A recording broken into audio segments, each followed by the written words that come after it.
I had 2 open heart surgeries. I wasn't sure what was happening with me, and there was the risk of possibly having open heart surgery again. It's always awkward when walking into the room because you don't know how you're going to be welcomed or accepted. I was in bed. I was in a bad room. I had a bad roommate. I only have, my family has moved away.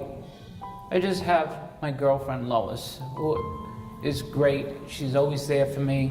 But that's it with the family. And here I spend all my time at JTS to serve the Jewish people, and little did I know that my experience in chaplaincy would be working with individuals of all different faiths. One of the most difficult things you face in a hospital is you have to be alone. There's a loneliness that you can or cannot face that exists there. And in order to get through, you have to understand what it is to be alone and to push through for yourself. All the time people come in and ask, how are you? And everyone starts telling you their medical history.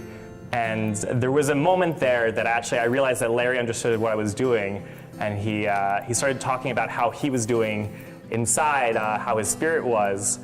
These aren't the questions that we usually get to when you first meet with someone, and I think that that's what clinical pastoral education has helped me do. I was so lucky to have met him and so lucky to have experienced the training that he had, because it was so different from all my other visits in the hospital. I never wanted to talk to a priest. I never wanted to talk to any religious person.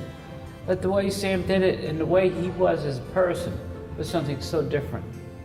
And he helped me get through what I had to get through, which was, when they were wheeling me down, it was like, okay, let's do this thing. And I had the strength to say, I'm gonna make it.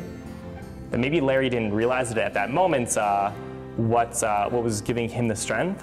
But I think having that connection, having someone present with him, brought that to his conscious. And at a certain point, Lois said, can we say a prayer? Now, neither one of us is religious. We're spiritual, but we're not religious. And Sam said, sure, we could say a prayer. And it was the nicest prayer and most comforting thing that I had in that hospital. It really was.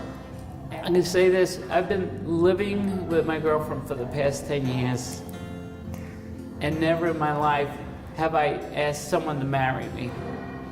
And it's because of the interaction with Sam, and of course her being there in the hospital for me, I proposed to her, and we're getting married. Never would I thought I'd be sitting here saying this. But when you've been where I've been,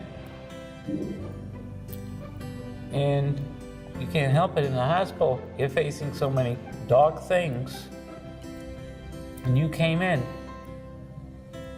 and the doctors can't be anything but heavy, and you were just, how can I say it, happy-go-lucky, so accepting of me, listening to me, truly listening to me. And I needed that. And you helped bring out my soul, which sometimes in life you sort of lose touch with it.